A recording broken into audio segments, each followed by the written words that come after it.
ഈ ഓന്തില്ലേ, ഓന്തൊക്കെ എന്നെ കാണുകയാണെങ്കിൽ ഓന്ത് വിചാരിക്കും എന്നെക്കാളും മുമ്പ് നിറം മാറുന്ന ഒരു കുട്ടിയാണല്ലോ ഇത്. അതൊക്കെ കാരണം ഞാൻ എന്റെ ജീവിതത്തിൽ കല്യാണം കഴിക്കില്ല എന്ന് വിചാരിച്ചിരുന്നതാണ്. ഇത് ചിലപ്പോ ക്യൂൻ ഓഫ് ക്രിഞ്ച് ഞാനിരിക്കും. ഫസ്റ്റ് ഡേ ഞാൻ പുള്ളീനെ മീറ്റ് ചെയ്തു. എന്റെ വീട്ടിൽ ഞാൻ 6 മാസം സംസാരിച്ചിട്ടേ കല്യാണം കഴിക്കുള്ളൂ എന്ന് പറഞ്ഞു. 6 മണിക്കൂർ പോലും എടുത്തില്ല.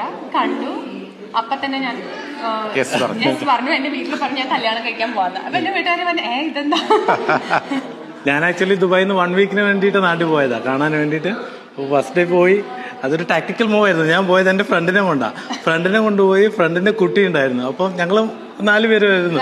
അപ്പൊ ആ ഒരു കണക്ഷൻ മേ ബി അവൾക്ക് ഇഷ്ടപ്പെട്ടായിരിക്കും. ആ ഒരു ഫാമിലി എന്നുള്ളൊരു ഒരു 6 മാസം സംസാരിക്കാൻ സമയം ചോദിച്ചിരുന്ന ഞാനാണ്. ഞങ്ങൾ 4 മാസത്തിൽ കല്യാണം കഴിച്ചു. ആ ഫസ്റ്റ് വീക്കിൽ തന്നെ ഞാൻ ഉറപ്പിച്ചിട്ടാണ് പോകുന്നത്. കണ്ടപ്പോ തന്നെ ആ നന്മ എക്സ്റേ പോലെ മനസ്സിൽ പിന്നെ ഈ മലപ്പുറം, എനിക്കറിയില്ല, ഞാൻ പാലക്കാടാണ്. മലപ്പുറം കോഴിക്കോടുകാർക്ക് ഒരു എന്തോ ഒരു കൈൻഡ് ഓഫ് ഒരു നന്മ അവരുടെ ഉള്ളിലുണ്ട്. അപ്പം പുള്ളി അവിടെ നിന്നാണ്. അപ്പം he's A good human being. അങ്ങനെയല്ല, ഞങ്ങൾക്ക് കുറച്ച് കൂടുതലാണ്. അത് കഴിഞ്ഞിട്ട് നമ്മൾ കാണുന്നത്.